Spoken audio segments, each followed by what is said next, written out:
Euzubillahimineşşeytanirracim. Bismillahirrahmanirrahim. Rabbi şrahli sadri ve yessirli emri ve hlul min lisani yefkahu kavli. Selamun aleyküm ve rahmetullahi ve berekatuh. Inshallah, we will continue with the 20th letter. And this is the interpretation of a dua.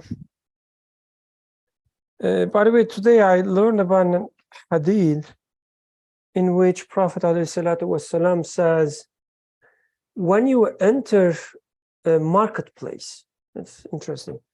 When you enter a marketplace, if you recite this dua that we are studying, the beginning part is a little bit different, I guess, but the most of it the same. You gain thousands of good deeds and thousands of bad deeds are removed. So just try to memorize it if you are interested. And when next time you go to Supremo or Acme, just recite this. That being said, we are studying each phrase separately, as you would remember. And we started with La ilaha illallah. And then we are continuing studying the Wahdahu. Then we will start, inshallah, next, La Sharika Lahu, La Sharika Lahu, and then Lahul Mulku, wa Lahul Hamdu, Yuhdi wa Yumitu, wa Huwa Hayyun La Yamutu, Biyadihi al-Hayru, wa Huwa ala kulli shay'in Qadir, wa ilayhi al-Masir. Inshallah, we will also study that part. So let's continue with Wahdahu. And I guess we started with the second for this Wahdahu part. He is one from the second station. And we studied up until, furthermore, we look to the beginning and the end of everything part. Of course, we will start reading from the beginning of the He is one part until the end. But before we do this reading, who wants to remind us what we studied so far about He is one? So I remember we had some going forward and back questions with Duha. So probably she remembers best. But before her, since she says, yes, I do remember best. But before her, anybody else wants to share their suboptimal rememberings? No one? Okay, let's go with the best recall, inshallah. I don't know if it's the best, but we talked about initially what it means to have like precise order, and then what it means to have order within order, and what it means to like change order with regularity. So there was some talk about like nature, about seasons. I don't remember what a lot of what was said. I remember what I was thinking, which was like but I also remember, like you said, we shouldn't go too much like into universal stuff. We should look at like smaller things. But I was still thinking of universal stuff. So it's just like how like the universe is moving, and how the earth is moving. And within that movement, we see like the changing of seasons. Within the changing of seasons, there are like plants who grow during summer, and then they die, and then they grow again and whatnot. So that was like an example of order within order. We ended probably where I had confusion with like how all of this tied into God being one, because we talked about how like I agreed with a lot of what was in here about how there's like wisdom and justice, power and knowledge, but then I was confused as to why that means like God is one. And I think Yusuf talked about how or either of you talked about how like it's one because that knowledge is the same knowledge that you see in like other things. So it's like one knowledge and one power that governs everything. And yeah, I wrote something here that there was this example of how if you see like a statement from one book, you can be like, oh, it's the same person who has written the rest of the book. So I thought that was good. Yeah. Jazakallah, that was really good. Anyone else? The bar is so high, but still you can try. Muhammad, were you here last week? Okay, and what remained with you? What stayed with you? Okay. Alhamdulillah. Oh, the microphone, by the way. Sorry.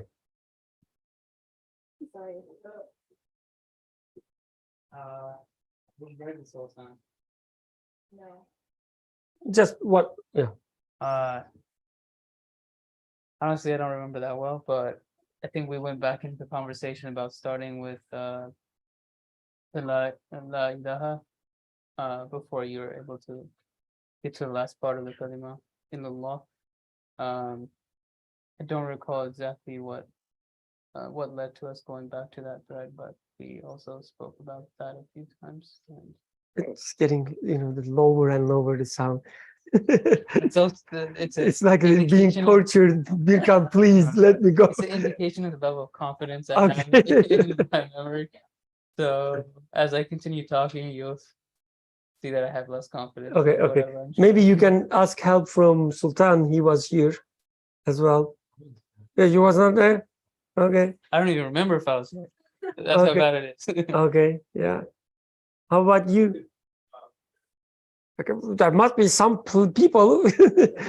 Some of you were here.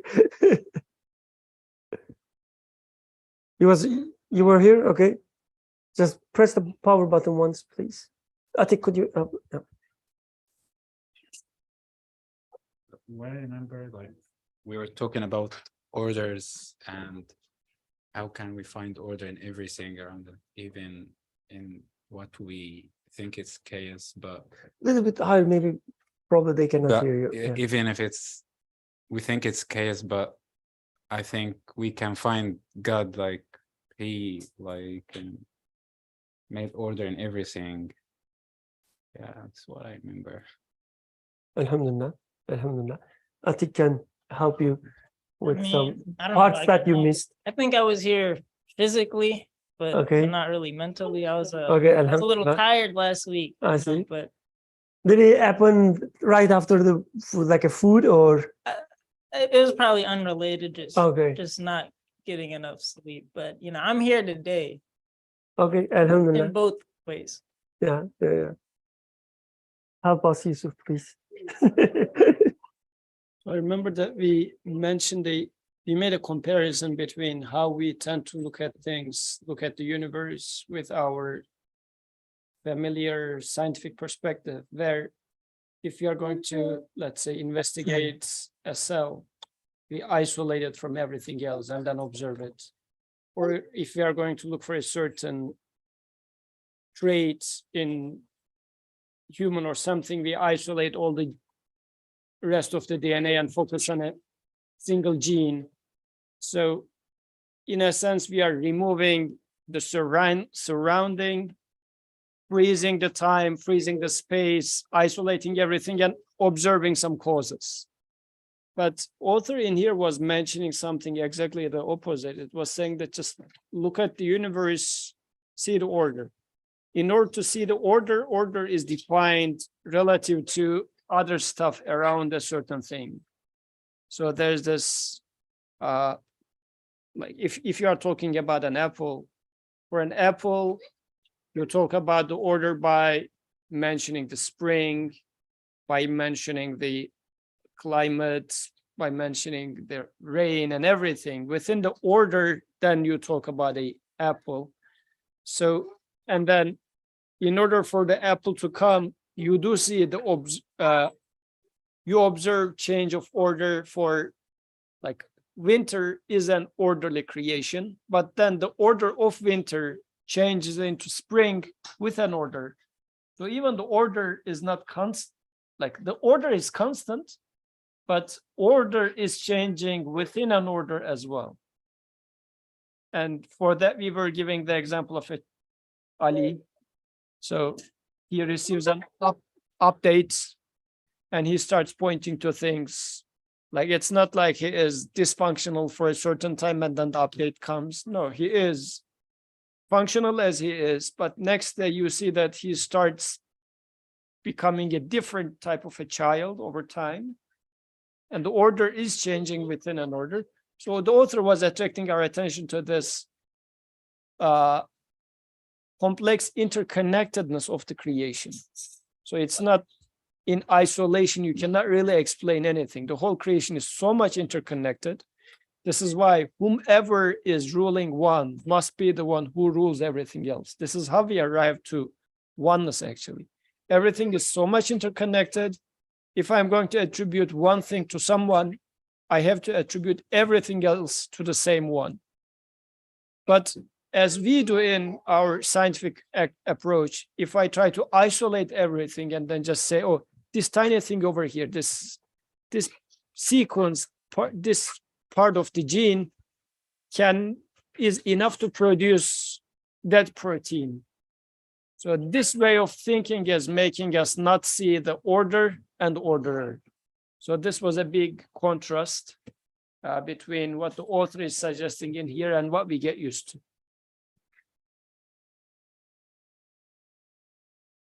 Jazakallah khairan. Any other comments, remarks? Oh, go ahead, please. Dua.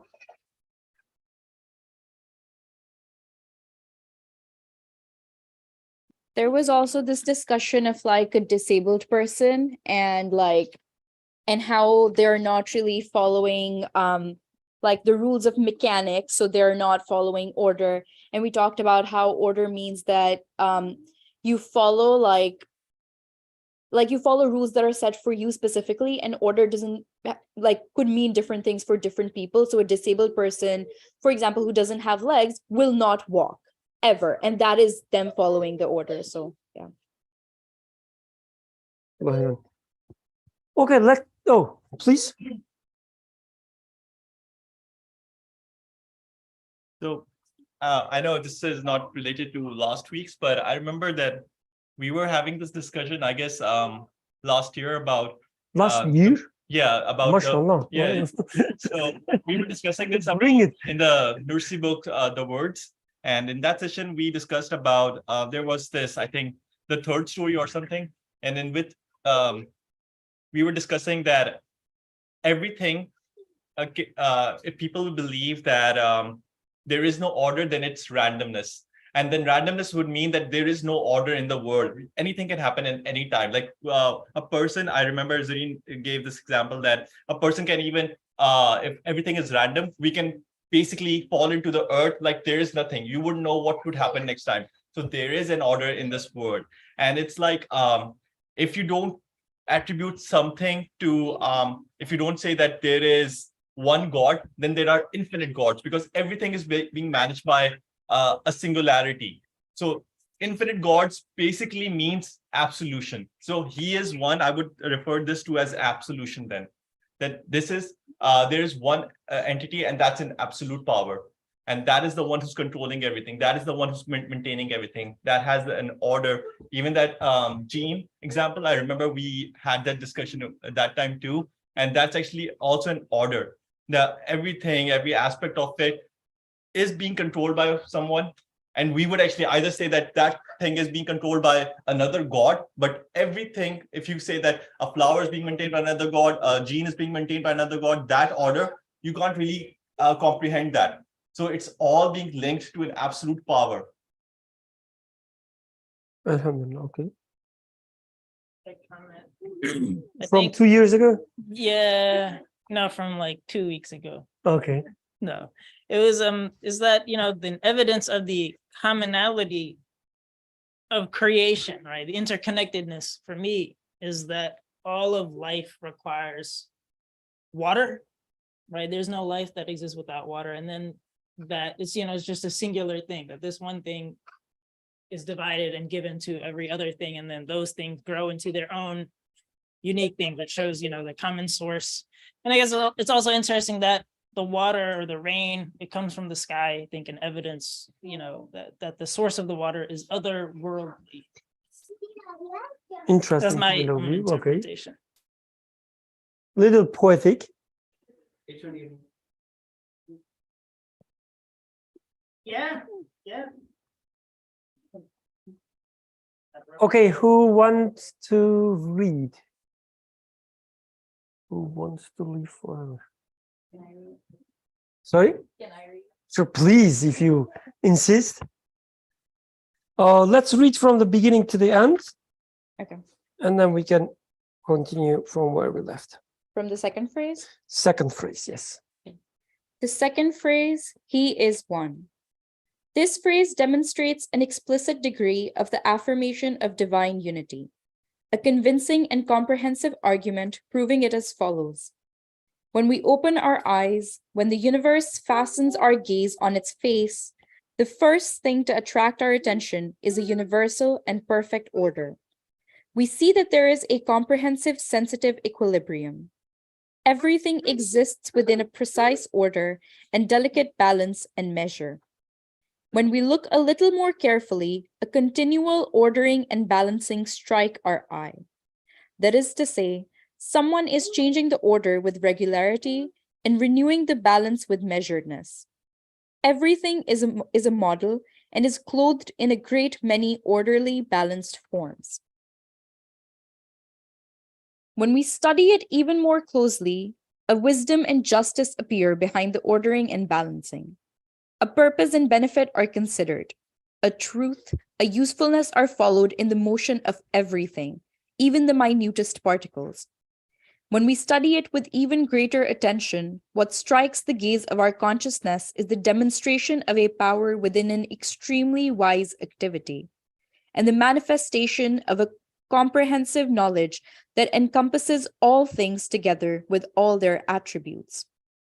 That is to say, the order and balance in all beings show us plainly a universal ordering and balancing.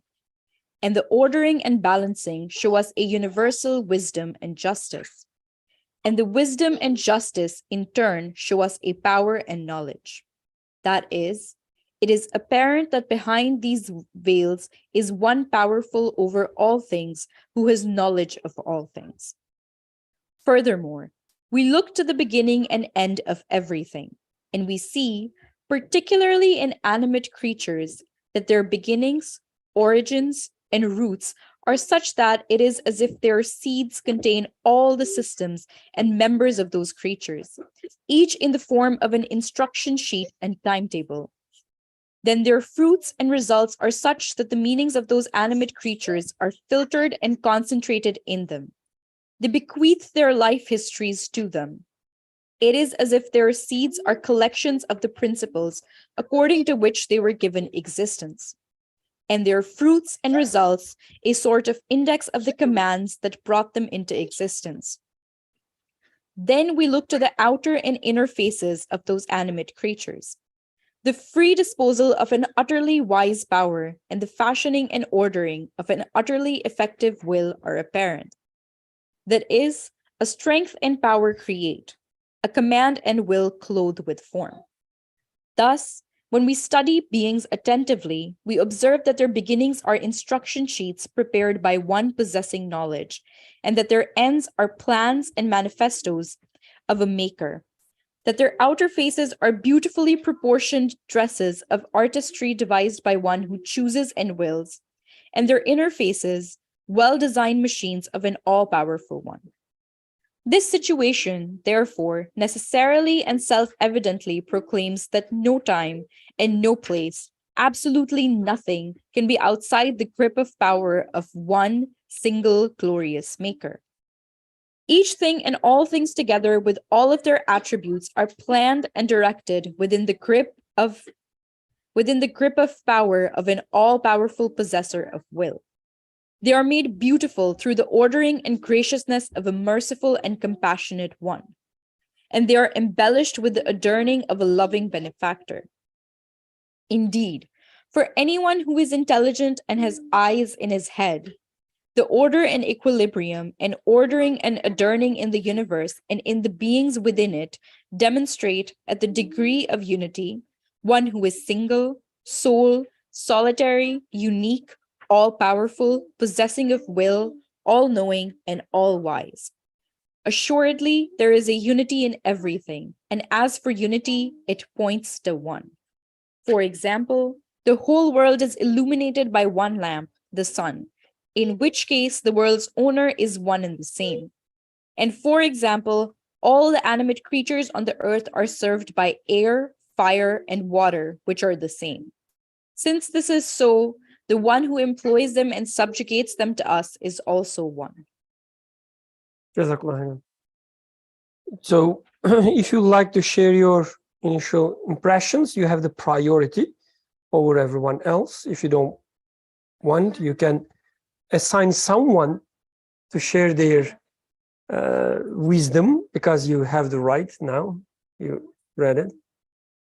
I think you are asking me to ask the Whoever you choose, yeah.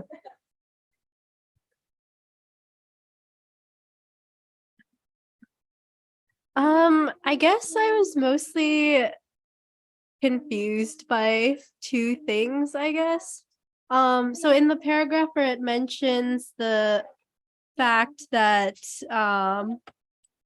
like the knowledge and wisdom in the universe can be seen in how like animate beings contain instructions or plans or commands in there, like this example of the seed containing sort of the instruction for becoming like maybe a fruit tree or something.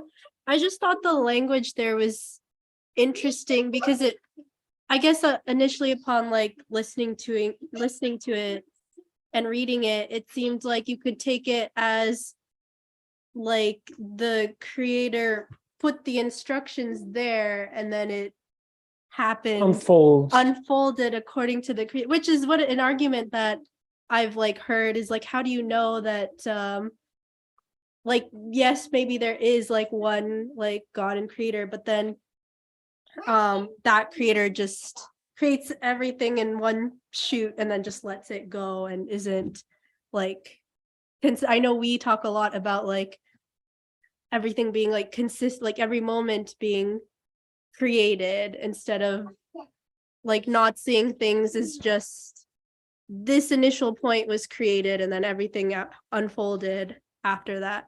So I don't know, maybe that was just me not understanding the language properly there. And I guess I was kind of confused by what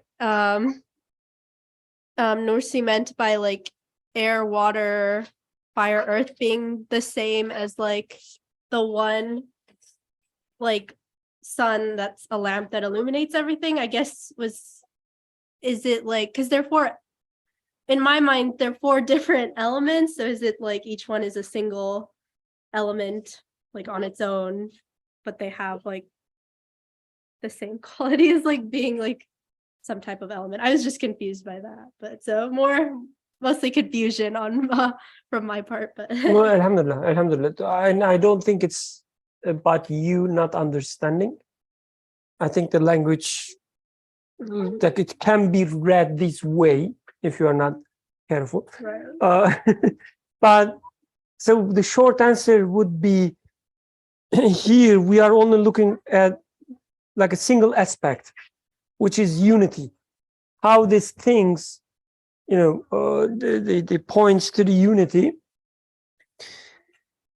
In the third one, when we study La Sharika La, I guess it become like it would be the main discussion there, where you know there's no such thing as his what is it? giving some duty to these intermediate things like DNA or the seed, and they do it for himself, for him. There's no such thing. We will discuss in the third phrase. So that much I can say right now. Otherwise, it will be, at least my understanding, it will be a different discussion. Because when we look at it, the inscription is there, knowledge is inscribed there in seeds, which is true. There's no point of denying it. So the signs, as we have it there, I think it's reliable, at least so far. But what does it tell us? That's the question. And from this aspect, when we study the unity, author says it actually points to the unity. So here he doesn't say anything about it unfolding itself or not.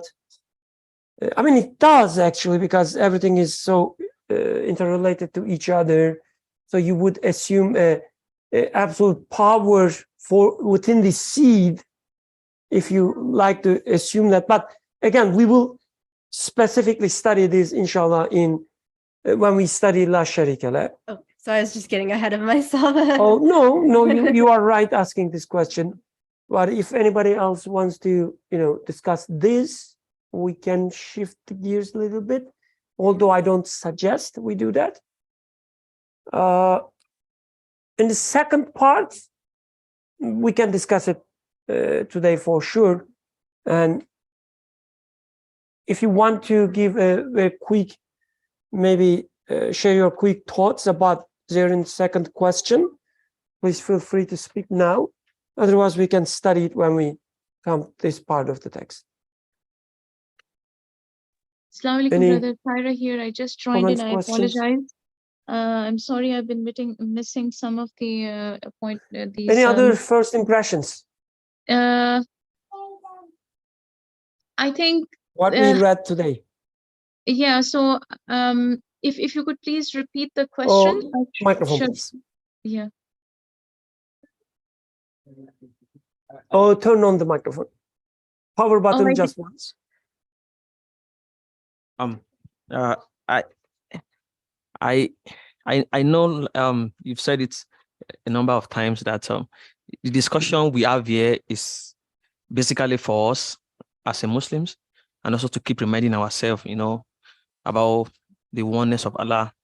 But my question for you or Brother Yusuf is that how can we apply a little bit of what we are learning here to a little bit of what we are learning here to a non-Muslim, that someone that's not a Muslim? How, and you want this person to be a Muslim, how do we apply part of what we are learning in this gathering for such a person? I don't know if that makes sense. I will just give a very short answer and then leave to others if they want to speak. To be honest, I don't read this text as a Muslim. And I don't think in any part of this text, author says, I'm speaking to Muslims. Like it's just talking about generic things. Like when you look at the universe, you see this, you see that. When you look at the seeds, you see this. When you look at the fruits, you see that. None of them assumes that you are a Muslim.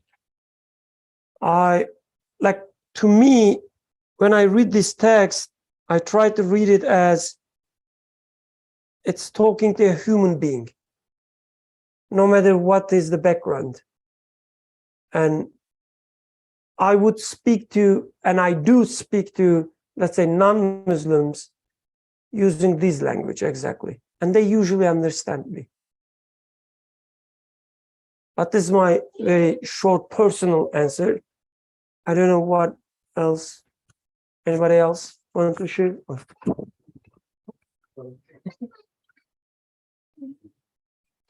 Assalamu alaikum, brother Yusuf. You can hear me?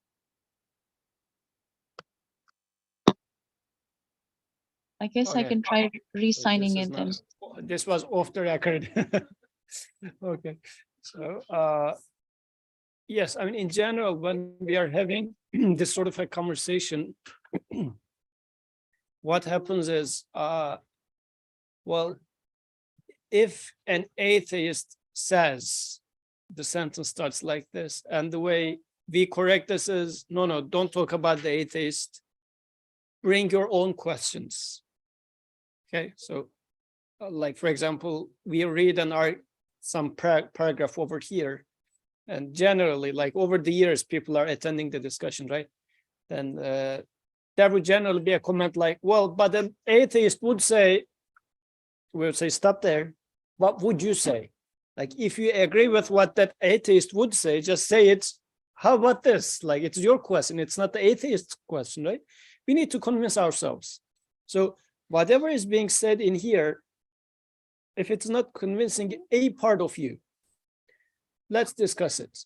And I'm specifically saying a part of you because what is happening is like being brought up by a Muslim family, Muslim environment, a part of us, which we generally call as our heart, believes in the Creator and wants to accept what is being mentioned in here.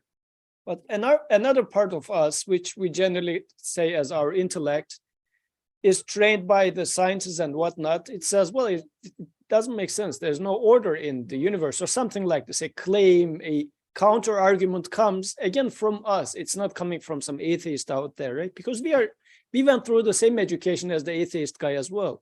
So it's our question. So when we read such a text, if that part of me makes an objection, I shouldn't just silent it down because my half like believer side shouldn't say that, astaghfirullah, how come this is not your question and whatnot. I mean, if it's your question, it's your question, that's fine. Let's embrace the question and try to answer. This is why Birkan is saying that the author does not speak to Muslim per se, it's just speaking to a human. You are a human, I am a human, the atheist is a human. So in this sense, the argument that's being brought up in here is just look at the creation, look at the universe. What do you see there? Don't you see order? I mean, we do see order. This is why we come up with laws. Like we say gravity, we say optic laws. These are, if there were no order, you wouldn't be talking about the laws of optic, right? If the light was just going arbitrarily each and every time, would you be talking about optics? No optics would be there. No physics would be there. No chemistry would be there. If hydrogen and oxygen coming together, sometimes they get on well with each other, sometimes they don't. You wouldn't have chemistry. Chemistry, very mere existence of chemistry means there's order. So it's undeniable in this sense. So this is why such, whatever is being mentioned in here is just for plain human. So, but this being said, if there are parts for which you don't feel like it's perfectly fitting, let's discuss it.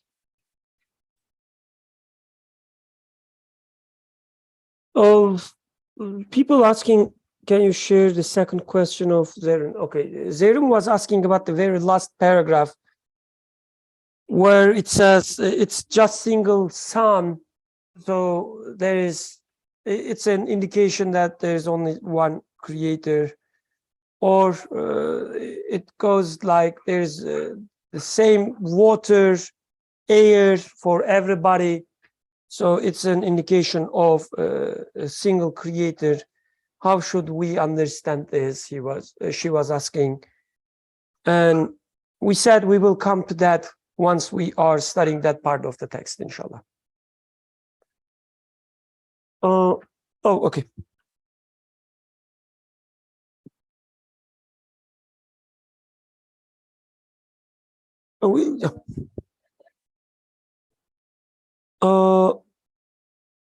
I see. Okay, let me check if our if we have a speaker problem. I cannot see the speakers here.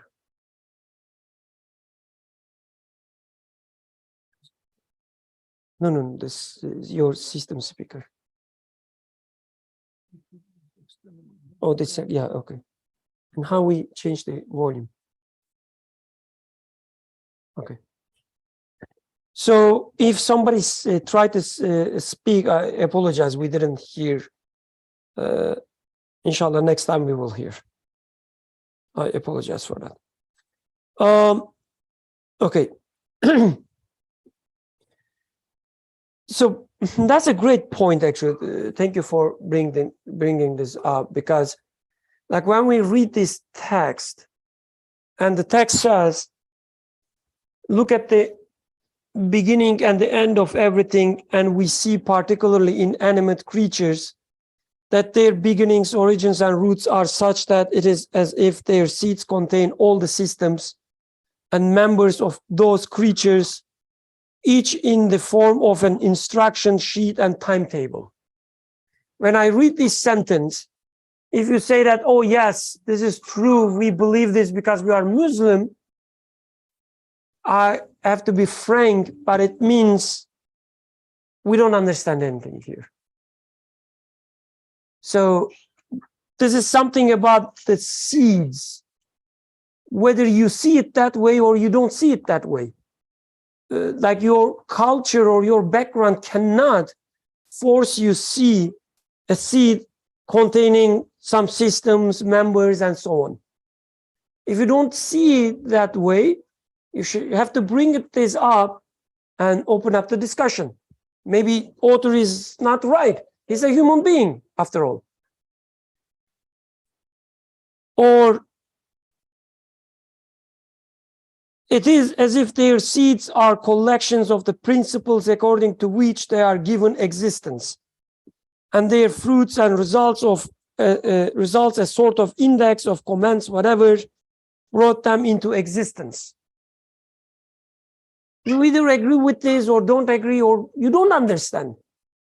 But you cannot accept such thing just because you call yourself Muslim. I mean, the whole point of this text is to convince us, make us understand that he is one. If we start by saying that I'm already a Muslim, I already know he is one, then you're not reading the text.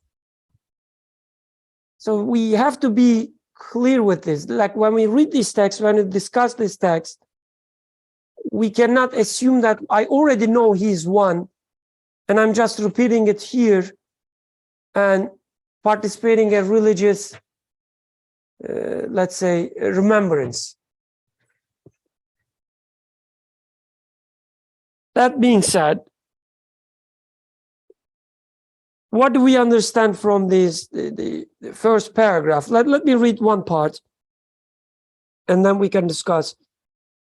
Furthermore, we look to the beginning and end of everything, and we see, particularly in animate creatures, that their beginnings, origins, and roots are such that it is as if their seeds contain all systems and members of those creatures, each in the form of an instruction sheet and timetable. So he says, let's look at the beginning and end of things. Okay? Awwal and akhir of things. Whatever it is, it's a tree in this example. It could be a computer or a house, doesn't matter. When you look at it, he says, for instance, if you look at their beginnings, origins, and roots, you will see, he says, such that it is as if their seeds contain all the systems and members of those creatures, each in the form of an instruction sheet and timetable. And then he says, let's look at their ends, akhir. Then their fruits and results are such that the meanings of those animate creatures are filtered and concentrated in them, in fruits. Like if you look at the fruit, for instance, if we are talking about human being, a germ cell, right? You will see, he says, everything about this animate creature, the human, is filtered and concentrated in them. they bequeath whatever, I don't know what it is, their life histories to them. So your germ cells will contain your life history. Okay, from a biological point of view, is slightly talking about the genes and also epigenetics and so on and so forth, everything together, right? Whatever perspective you look, you will see their life stories there. It is as if their seeds are collections of the principles according to which they were given existence, and their fruits. So if you look at their seeds, the beginning, you will see everything you see, like how they unfold with your language, right, Zerin? How they unfold are in their seeds. You will see that. And when you look at their fruits and results, a sort of index of comments that brought them into existence. So you look at the fruit. If you take a fruit, or let's say, give me a name of a fruit from a tree. Apricot. Apricot.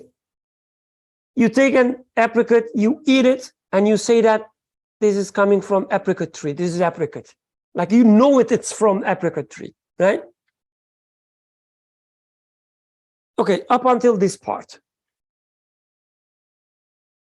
What does he talking about? What is he talking about? Where should it come from? Apricot tree, of course, comes from apricot. But, I mean, do you expect apricot to come from orange tree? I mean, what's apricot? That's the point, like the expectations, right? It's perfectly, yeah. Anyway, it becomes even an ordinary thing because it always happened this way. And when you think about it, actually, it is something surprising. Why? So what is surprising? Getting apricot from apricot trees? Exactly. Yes. Not all the time apricot tree coming from an apricot, the apricot coming from an apricot tree. It's a surprising thing. It's an extraordinary thing. No, getting apricot from orange tree would be surprising, but apricot from apricot tree, is it surprising?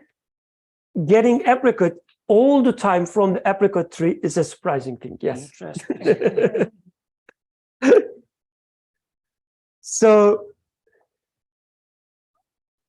Evveli and Ahire, and the reason I'm using the Arabic words, not to show off or anything, but to also give a clue that this is an interpretation actually of an ayah.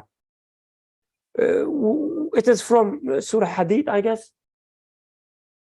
3, yes. Huwa awwalu wa akhiru, zahiru and batinu, and it goes like that. So we usually take such verses as, oh yes, like he's awwal, he's ahir, we believe in this. But author takes another approach. If Quran says he's awwal and ahir, he's beginning and the end, I have to understand this. I cannot simply accept it.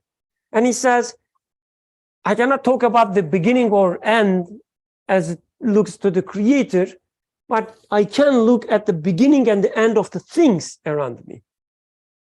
And he says, if you look at the beginning and the end of the things, you will see that they point to the same thing, huwa.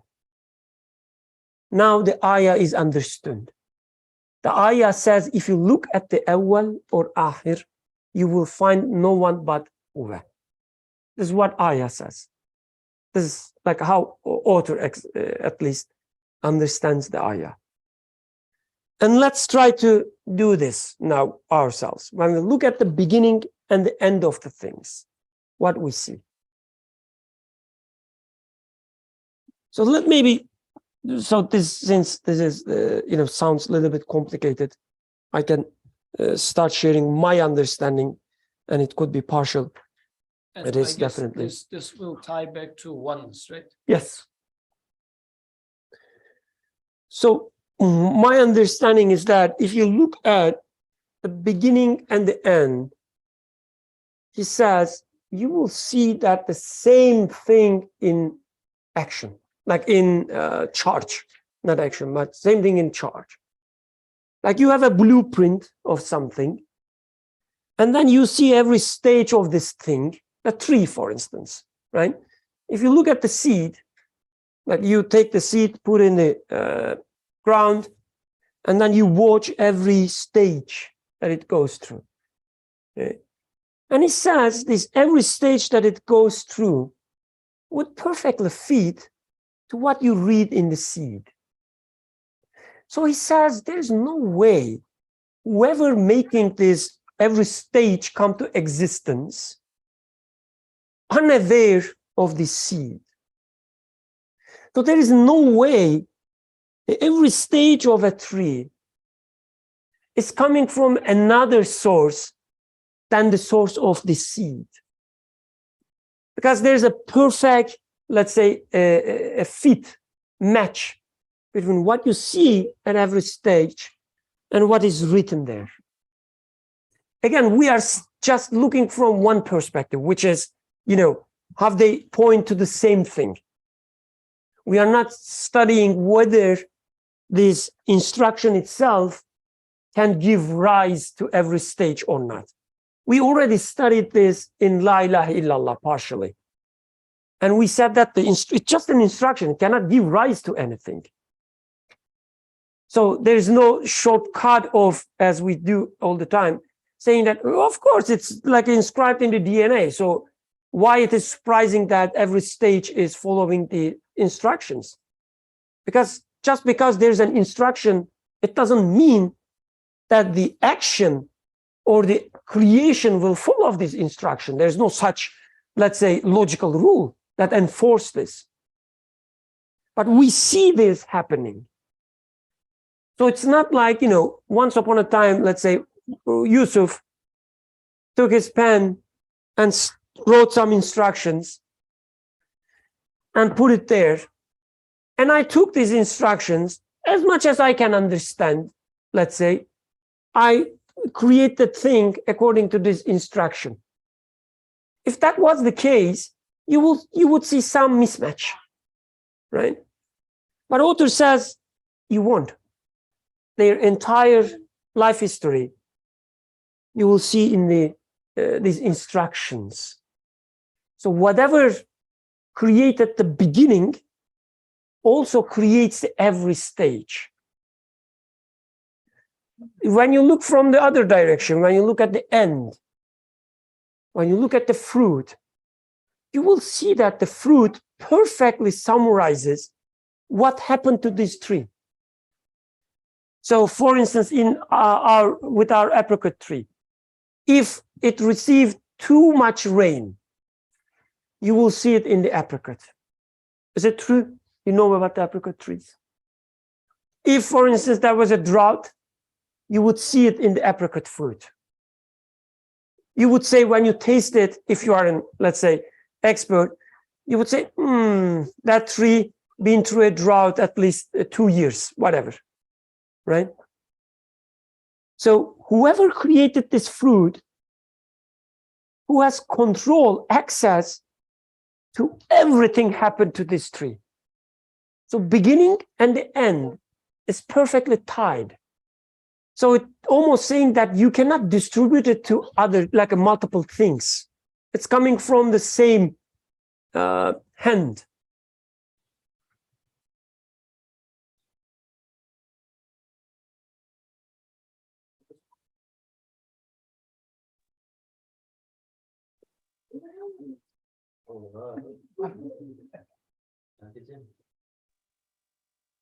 Oh, turn on the microphone, please. Assalamu alaikum, Brother Yusuf, you can hear me now?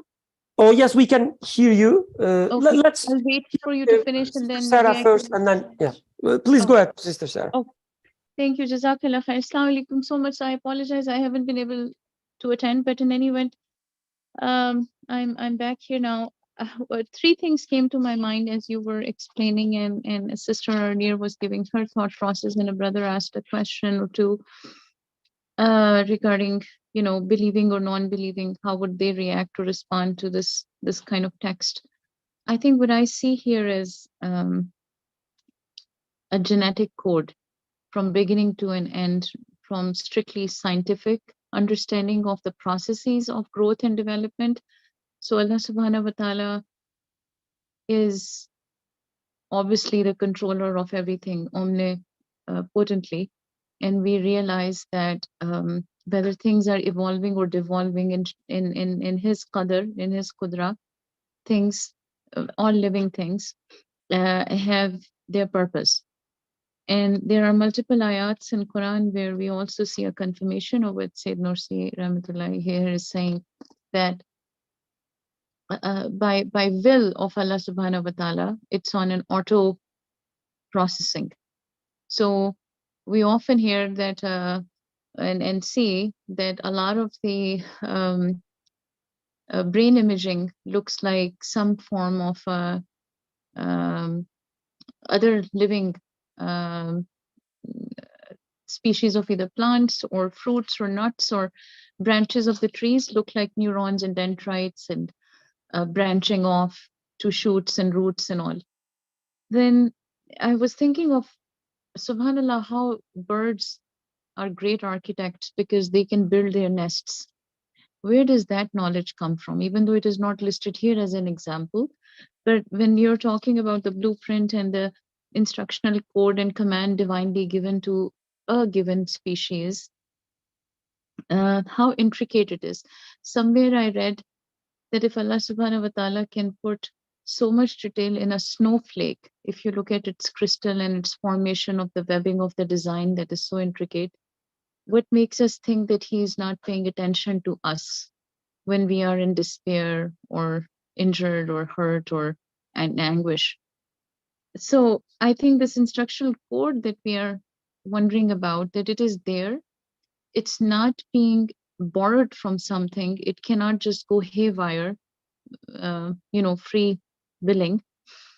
There are so many permutations that can be had. And so two ayats in two different places, I don't know exactly now, don't remember the surah, but Allah subhanahu wa ta'ala says that I am going to give fruits and plants different shapes or sizes or colors and tastes. And the same tree may have fruit that is normal, and then same tree might also have a barren part of it that didn't bear any fruit. So the command and the will to clothe something with form is with Allah subhanahu wa ta'ala. And we often see, when I drive by highways, there are trees and bushes and shrubs that half of it is so filled with fruit, the flowering plants as they are, but the other half is all just branches and twigs still from the winter. So there is definitely someone, if we were to convince just with plain sight witnessing that, look, this can't be happening on its own, like in a conveyor belt factory sort of a setting. It's not mechanical like that. Somebody is willing the same earth to produce, or for instance, how the plants get produced or flowering, small little tiny leafy plants we can see originating from within rocks.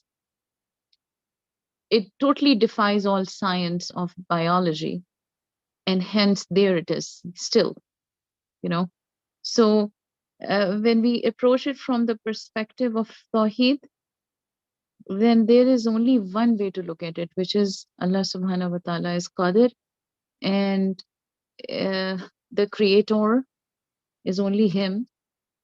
And hence the form is perfect, the function is perfect. And even when there are anomalies, it is by his will. The logic behind it may not make sense. When Allah subhanahu wa ta'ala says, I'll give male or female children to some people, and to some I will give however I fashion. So maybe somebody who is not born normal, typical health-wise, or has some neurodegenerative or developmental issues. And then some Allah subhanahu wa ta'ala decides not to give any children to. It's not to say that these people or these plants or these animals are somehow the other, for lack of a better word, undeserving or not just as gifted with the divine fruitfulness. It's just the way the code is. Just like genetic mutations can happen in a body when they happen, and even that goes on. Certainly, somebody can miraculously be cured of a even declared terminal illness. But in other cases, people who are typically very normal and healthy and exercising and self-caring, they can suddenly pass on. So the form and the function described here and having a similar unique code makes sense to me, because I think that Allah subhanahu wa ta'ala is him. That's why the same functionality of the design that is going on geometrically in a plant is diversified in animals, and then it is further diversified in us. Hence Allah subhanahu wa ta'ala says that human beings are ahsanul taqweem. He doesn't say any other species is higher than humans, which is our honor as women and men, as human being, as humankind. But when I look at the plants and the animals, baby animals, older animals, and all kinds of plants, and I do photography, so I know that the more I look at a plant carefully with a focus, with lens, focusing in on some leaf, some flowering bud, I cannot help but just say Subhanallah, Alhamdulillah. Thank God Allah is our God, so that we can remember the only God. We can remember him by his creation, because the whole idea of believing in Allah subhanahu wa ta'ala, fortified by these ayats or signs around us in natural world, is so precious. And that's why it is a concern that we don't denature our earth, and we also don't denature our own species, as we know happening these days. And that's another topic for another time, but thank you for the opportunity for me to share this. But this is what I think, that I think even a non-believer will have to say, gosh, this is so beautiful. Normally the way the sentence comes out of their mouths. Anybody who I've seen who might say, oh gosh, it is so beautiful, or it is so perfect, it is beyond belief. But then when you say that, hey, this is God, that's where, you know, the admission is not to be had.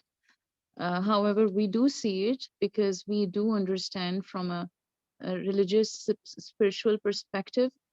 I even take it a step further, and then I'll finish, that it is also about the spirit. So if you think about reductionism and not having a footprint, if ideally an animal or a plant or a human being has lived a very natural life, untainted, uncontaminated by human pollution, or their water, air, earth, or any other natural source that helps them grow up, food, or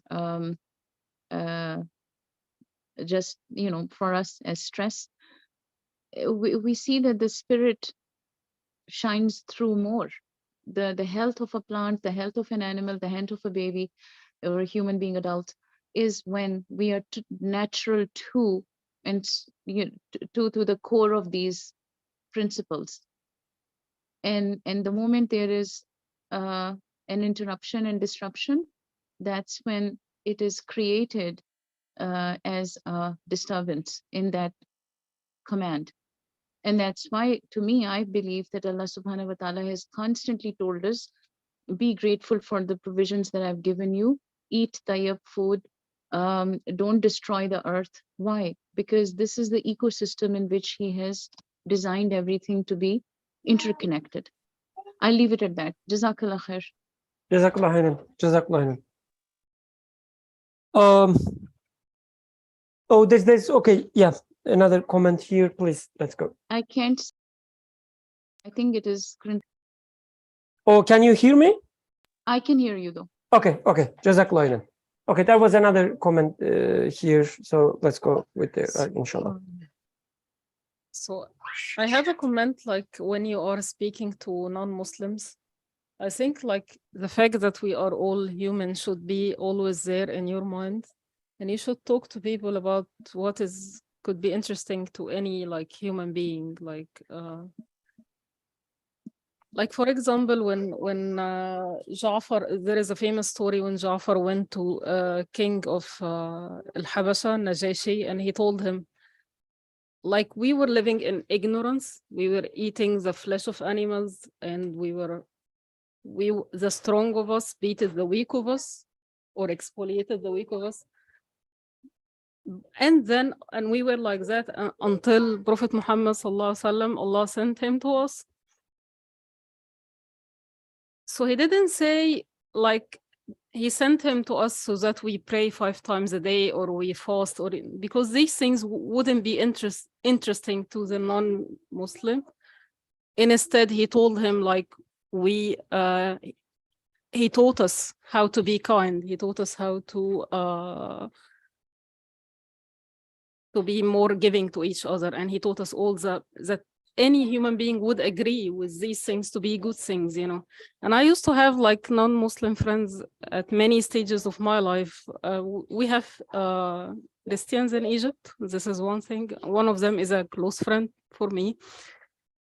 And also like non-Arabic people living in Egypt. One of them is an old wise lady where we always find common things to talk about all the time. And at many times she even told me that one day that someone told her, and she finds it as a compliment when someone told her, you sound like a Muslim, which is very weird. And I don't understand. And I never asked her, why don't you just convert? But she literally agrees with everything I say. But I mean, always when you are talking to people, words like we are one, or people are people, or we are all more or less the same thing, we bleed the same blood, the reasons that can make us happy can make anyone happy, you know, things like that would have more influence on people. And the fact that you are that you understand that everything on earth is more or less coming from Allah, like mentioned in Quran in many ways, every creature is from water. So yes, we have more or less all the same genetic characters and all the same. And Allah subhanallah is the only he is the only unique out there where he says, Allahu la ilaha illa huwa al-hayyul qayyum, nothing else will be ever existing and ever. I'm not good with translation. Jazakallah. Thank No, you. that's good. That's good. Dua, you were raising your hand as well, yeah.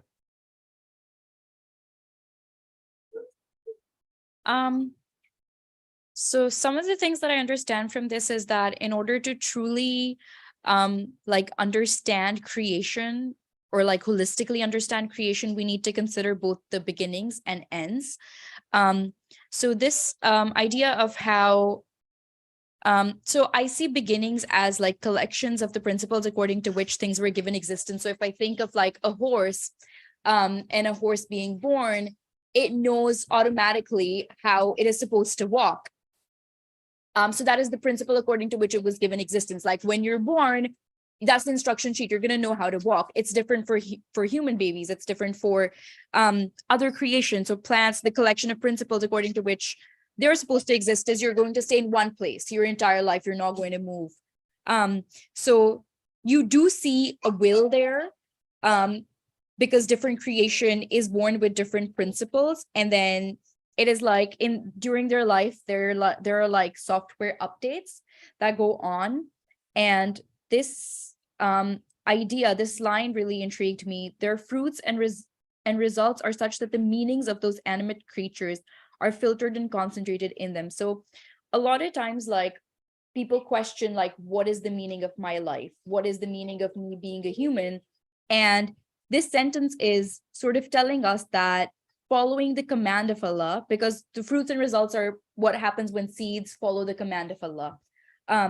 So that is sort of the meaning of your life. And that, I guess, is filtered and concentrated in you, whatever that means. But yeah, what I got from this was, yeah, just that, because it says here, like, the results are sort of index of the commands that brought them into existence. So if you follow the commands of Allah, that is going to be the purpose of your life. You go ahead.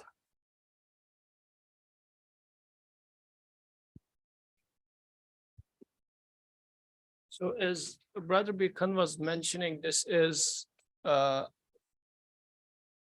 interpretation of a verse. So our Creator is inviting us to think in this way. But what does he say?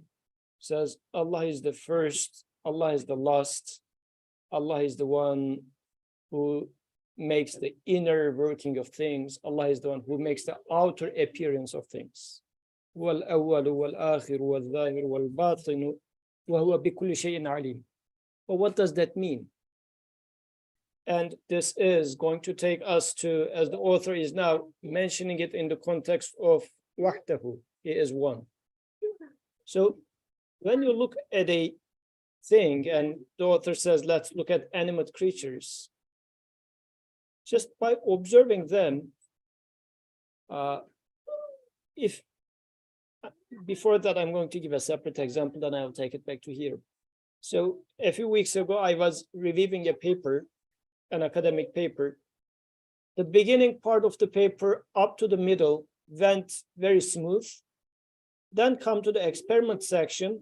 I said, well, from there on, probably a Chinese student have written the rest. Like the initial part was written from somebody who speaks like mother tongue as English. From there on, someone, probably a Chinese student who is good with the technicalities, but not like English was not their mother tongue. So I can see that at the beginning was somebody else, at the end was somebody else. So al-awwal and al-akhir were different people. So there was no order within a single paper. So beginning and end was, so clearly, and actually I have written this as a comment saying that there is lack of coherence within this paper. There is lack of order.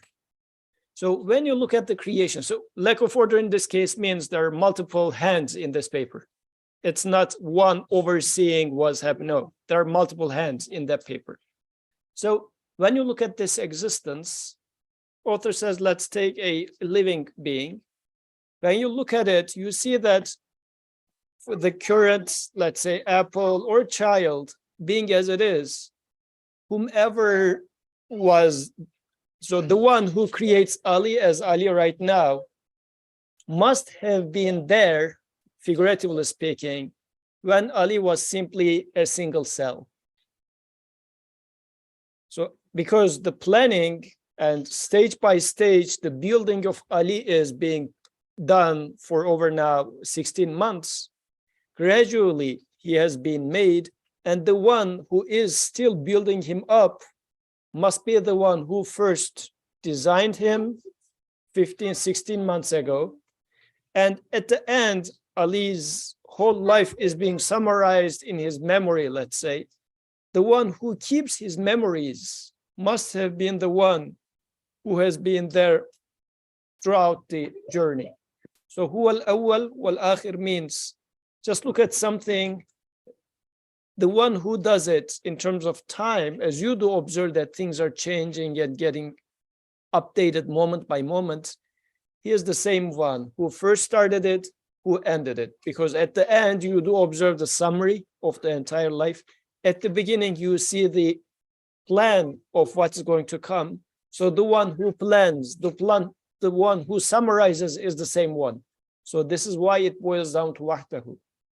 And he also then says, وَالظَّاهِرُ وَالْبَاطِنُ. He is the one who does the. Okay. We haven't read that, but you can. So then the inner workings and the exterior, or if you would like to take it as, let's say, software, hardware, however you would like to call it. So the one who is doing the inner workings of the machinery of this little girl over here, or the internal feelings, and also the exterior, the, let's say, the face and the hair and everything, it is also within a harmony. Like if you look at a lion, you do see that this animal is having a like fierce outside. Likewise, internally, it has a personality which fits with that. So the one who makes the outside is the one who makes the inside.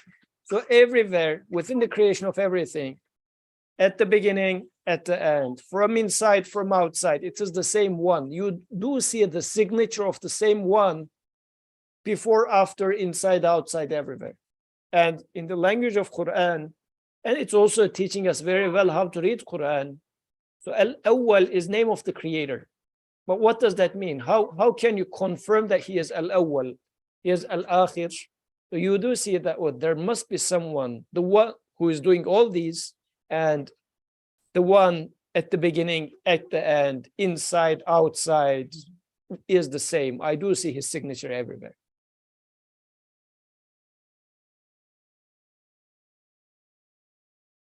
The way I understand that, these are, the 4 different aspects of things. And you can, multiply the examples. If you look at different aspects of things, author says, you will see that the signature of the same thing. It always the same source in action. You will see that, he says. So let me read this, the Zahir bottom part. Then we look to the outer and inner faces, Zahir and Batin, of those animate creatures.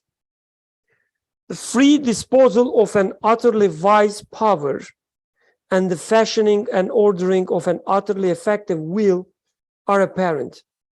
That is, strength and power create a command and will clothed with form. Thus, when we study beings attentively, we observe that their beginnings are instruction sheets prepared by one possessing knowledge, and that their ends are plans and manifestos of a maker, that their outer faces are beautifully proportionate dresses of artistry devised by one who chooses and wills, and their inner faces well-designed machines of an all-powerful one. Let me read the next paragraph as well. This situation, therefore, necessarily and self-evidently. So this part we have to see, like when he says necessarily, self-evidently. If you don't agree, you don't agree. Don't pretend that you agree with this. Self-evidently proclaims that no time and no place, absolutely nothing, can be outside the grip of power of one single glorious maker. Each thing and all things, together with all their attributes, are planned and directed within the grip of power, of an all-powerful possessor of will. They are made beautiful through the ordering and graciousness of a merciful and compassionate one, and they are embellished with the adorning of a loving benefactor. So going back to this outer inner part. So one example comes to my mind is that when you look at your phone, like there's this outer interface, right? There are buttons, a few of them nowadays, sometimes no. There are buttons, there's a screen, there's a camera, there's a speaker, microphone, whatever you see, like multiple cameras nowadays. And when you also look at the functionality inside the phone, what it does and so on, I'm not necessarily talking about the hardware, what it does. You will see that whoever designed the outer part is the same company that designed its functionalities. So for instance, you don't see such thing as there are 3 cameras behind your phone, but when you try to take a photo, only one of them working. The other 2 are, oh, we forgot about them. We haven't put any function to them. You don't see such thing. Or the vice versa. There's a software which says choose your camera, and there's only one camera. So you will see this perfect harmony between the two, right? And this obviously tells you that it's a product of the same company. Whoever designed the functionality, the inner workings, also designed the outer interface. You will see the same signature. Again, this is just an example. So sometimes, we see that the other part is manufactured in another, let's say, a factory or not, but it doesn't matter. It's still the same company overseeing everything, right? In this example. So in life, it becomes even more, let's say, obvious that what you see outside perfectly fits what you see inside. So obviously saying that these two aspects are from the hands of the same source. So talking to the oneness. So in that sense, it's really interesting the way, the creation around us works. When we look at anything, a tree or a human being or I don't know, a chocolate, you will see thousands, like hundreds, thousands of different aspects. Its shape, its color, its taste, the ingredients, whatever. All these different, the things about the chocolate, for instance.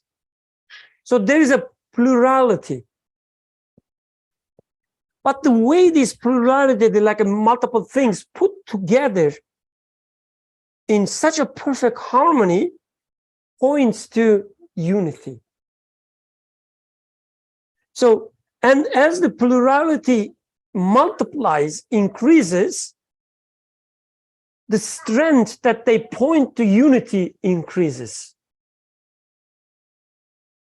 Because, like in a childish example, putting two things together is easier than putting, the five things together.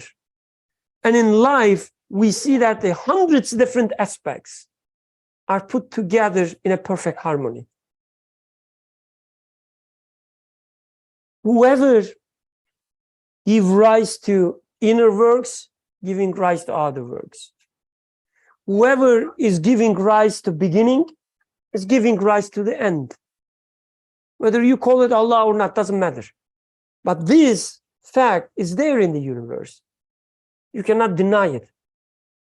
And even, an unbeliever would say, oh yeah, they are ruled by, governed by the same laws. Right? So your unity would be in their mouths as well. And again, studying La ilaha illallah, and inshallah next time, La sharika la, we will say, oh no, unity part, I agree.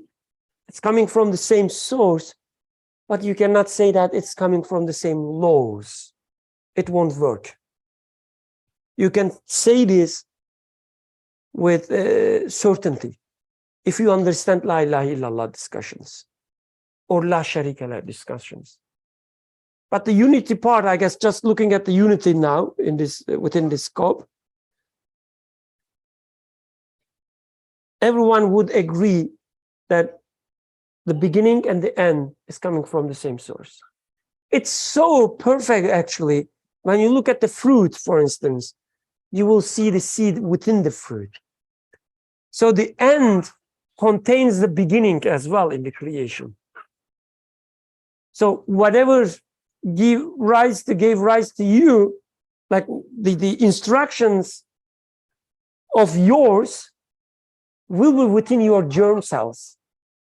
So the beginning and end is so tied together in a perfectly, it's showing that we are created by the same thing. So you cannot distribute it, even if you try to try to do it. You cannot distribute the inner work from the outer functionality or design, even if you try. Sarah has an objection. Oh, you have? Give the microphone. Raise your objections.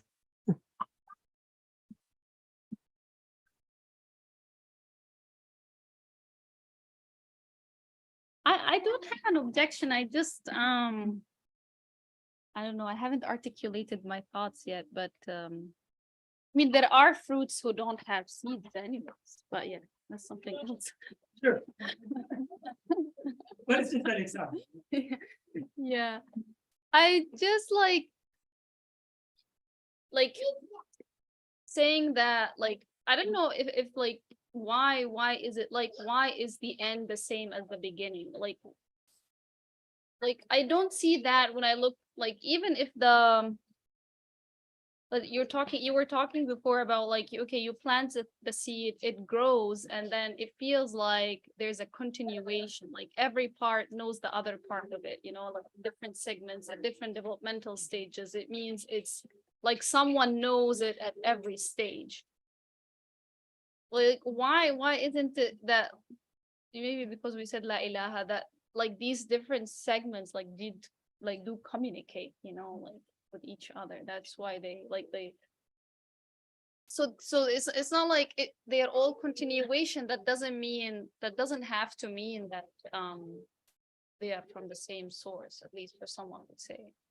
And also having things that are very I forgot the name of the things that are similar, that means for someone, a biologist would say, okay, that points out to the fact that we are all coming from the same ancestor, or the same, having the same genetic code, whether it's a plant or an animal or a human or whatever. We all if you go at the microscopic level, okay, it's all cell, and then it comes at the molecular level, it's DNA, and that means that we're all coming from the same thing, which is how the world started with one with one cell. The argument could go that direction too, that you're saying that there is one source, one creator, and I'm saying that there is basically one common ancestor to everything. I guess the question here is whether you call it ancestor, whether you call it same genetic code, whether you call it creator, it doesn't matter. Do you see in the creation any sign, any indication that it is not single, it is not one? So within this, a scope of the text, at least to me, this is the question. In the creation, do you see any indication, any sign that it's not coming from one? Well, I mean, the fact that we have different forms of life doesn't mean that they have different sources. No, we were just talking about the one thing, Sarah, for Oh, instance. I see. Okay. Governed by the Exactly, one yeah. entity. Okay. When you look at yourself, or let's say somebody else or something else, Yeah. do you see any indication, any evidence, any sign that beginning is from one source, the end is from one source? Management company has changed something. Yeah, exactly. Do you see any sign of this? When I look at my house, for instance, I do sign of, changing hands. I do. When I look at, but if I look at my building as a thing, right? Do I see any sign of different, the source of the creation? I don't. I don't care whether you call it the Holy Spirit of something, or here we're saying that, do you see any indication of multiplicity in the source? An author says no. That's one part. But at the same time, he ties back La ilaha part as well. He says, you don't only see oneness, but you see there also the all-powerful possessor. So if you want to call it as, let's say, the single genetic source, you have to show me this genetic source, as you call it, is the all-powerful one, because I see power there, and it's controlling everything at once. You also have to show me that it is the all-powerful one. So I guess, again, things are getting a little mixed up. So let's carry our previous discussion into here. So when we say it is the genetic ancestor, still what we are talking about is just a, as Brother Birkham was saying, a blueprint. It's just a recipe. In our previous examples, we talked about recipe, right?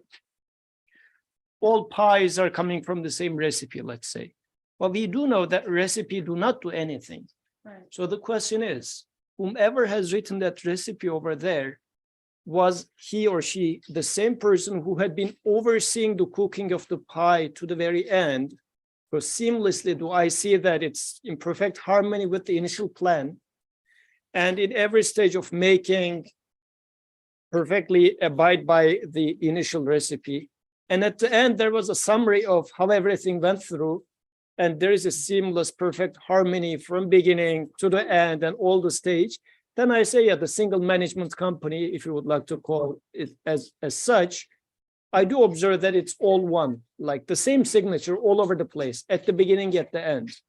But when we bring, again, the conversation to, well, it is actually the initial source, or not the source, first ancestor. Again, as Brother Birkham was mentioning, a trick in the previous discussions, that the focus is being taken to somewhere else. Like that recipe, that formula at the beginning is not a doer. So again, we need to ask the question, we are looking for a doer because an action is being done, and the action is being done in harmony and order. So at the beginning, there was a recipe. At the end, there was a summary. In between, there had been an ongoing action. So what's being said in here is the one who keeps doing this orderly change, which we discussed last week, put a recipe at the beginning, put a summary at the end. So everything in between, beginning and everything in between comes from one source. This is what it boils to. Because what happens is, practically speaking, sometimes they say, okay, this company build us a, let's say, 15-story building. And they make the plan and whatnot. Eventually, after year 3, once they break the ground and whatnot, they break up with the company. Then they start working with another company, and then they make a few changes in the plan and whatnot. And this is how you see that, this is how initially it was planned. So this part of the building is not really aligned and whatnot. So in the making of the building, if you are an expert, you will see that there's something weird going on in here. So initial plan versus what the building ended up being is different. So, and then you say, at certain points, management company has changed. If you look at your existence, my existence, everything's existence, you do see that whomever is changing the thing within an order, as we discussed last week, must have been there at the beginning, because I do see that the recipe, everything went according to the plan, is here at the end, because the summary of what has been done is perfectly written at the end. So beginning is him, end is him, internals, externals, everything looks to him. So in all aspects of the creation, space-wise, time-wise, oneness is being shown. Okay, so now I have a question. So from what I understand is that what we want to point out here too is the order and harmony is leading us to unity or oneness. But why isn't it leading us to like multiple extremely smart and extremely powerful and in extreme harmony, like multiple gods that are extremely and in perfect communication with each other? Like, why can't we? Why should it? Why should it? Why not? If we're talking about a god, why not like multiple gods that are like very powerful and they communicate perfectly with each other, that everything is in harmony? But two things. First, I mean, I'm not going to take the God part of it because it's a logical inconsistency there, but let's put it aside, like the logical inconsistency and impossibility of talking about it. If you're talking about oneness, so one like the unity, everything is pointing to one.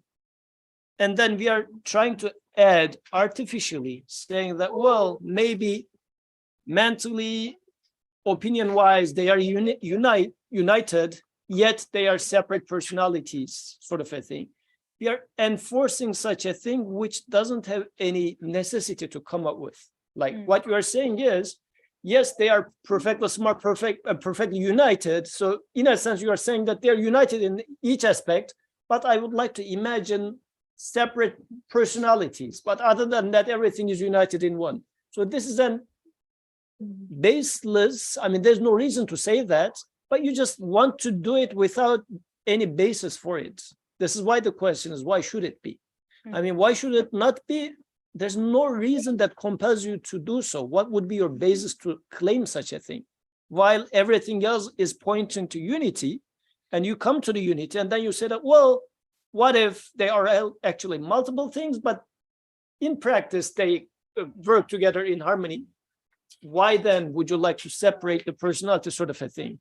This would be the more, I would say, intuitive way of saying that there is no need for going after a possibility for which there is no evidence. With Usuluddin, there's a rule for that. At some point, Nursi mentioned this actually. He says, if there is not a possibility which does not emanate from a evidence, has no value. Like within the Islamic tradition, they talked about this, they formulated it as a rule. They said that a possibility which does not emanate from a evidence doesn't have any reality. And they give an example like Atlantic Ocean right now might have been just evaporated. Does it give any doubt to your surety that Atlantic Ocean stays there? Ocean is there, but it might be that it just evaporated. Did you go and check that it's still there? You have no doubt that the ocean is there. So just possibility or why not sort of a thing doesn't really affect your conviction about the ocean being there. So this is why in such a case, everything points to unity, and then saying, well, maybe they are this and that. I mean, they call it tahakkumi. You just make a command out of no reason.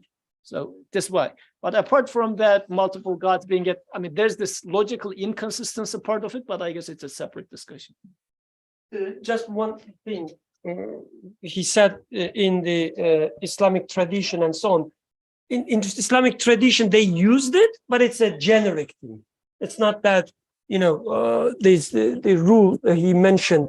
It's a logic. It's not like an Islamic tradition. It's just logic. And Islamic tradition, they use this logic. Oh, you want? Oh, could you?